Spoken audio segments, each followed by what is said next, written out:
Hi mga mare! Ngayong araw nga ay 4 months na yung baby namin. Napakabilis nga ng panahon mga mare. Kung dati hindi ko pa nga siya alam buhatin, ngayon magpo 4 months na yung baby namin. Katatapos ko nga siyang liguan dyan mga mare. Tapos nga nagutom siya, kaya ayan pinultang ko muna. Kailangan nga mga mare pag dumidedi siya ay nilalaro ko tong kamay niya. Ano ba naman, sa likod ng kamay niya ay natatabig niya yung daddy niya. Tapos pag natanggal sa bibig niya ay umiinit yung ulo niya. Ganyan din to mga mare pag binigyan mo siya ng laruan. Kaya ayoko siyang binibigyan ng laruan mga mare. Paano ba naman pag hindi sumusunod yung kamay niya, nabibitawan niya yung laruan niya, ay nagwawala siya. Naghanap ko nga siya sa damitan niya na hindi pa niya nasusuot para nga mapictorial ng Tita P ngayong araw. Ayan nga yung napili ko mga mare, t-shirt na penguin tapos nga Lightning McQueen na brief. Napakabilis nga lang ng araw. Kung dati naglalakad-lakad pa ako sa daan para nga mapusit ko na tong si Dylan, ngayon tingnan niyo naman 4 months na, matigas na yung ulo. Binili nga lang siya ng papa niya ng yema cake dyan mga mare. Tapos nga pagluluto ko ng spaghetti tsaka chicken para may handa naman siya ngayong araw. Napaka-cute nga ng brief niya mga mare. Ang ganda ng design sa likod. Napaka-bait nga ng baby namin dyan mga mare. Tingnan niyo naman, kahit anong gawin ko sa kanya,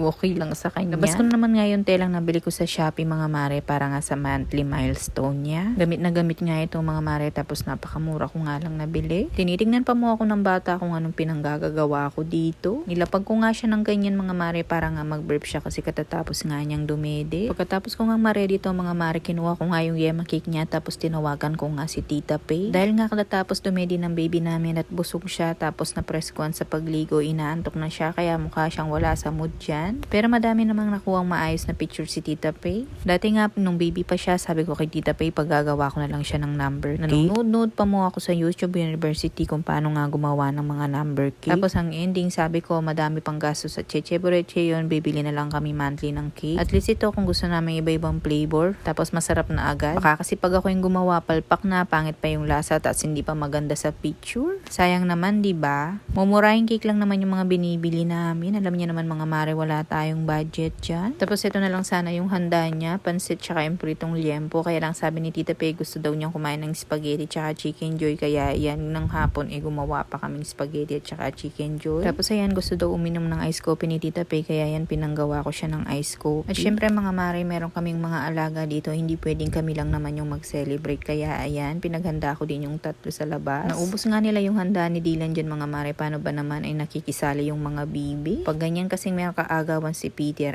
gumagana siyang kumain. Pagkatapos ko nga mabigyan yung mga alaga namin, kami naman yung kumain. Kawawa nga yung baby dyan, hindi pa nga siya pwedeng kumain, kaya nood-nood na muna siya sa amin. Pero syempre mga mare, hindi pwedeng kami lang yung busog, kaya ayan, nagpa-full tank din yung baby. Happy 4 months my baby love. O siya mga mare, yun lang.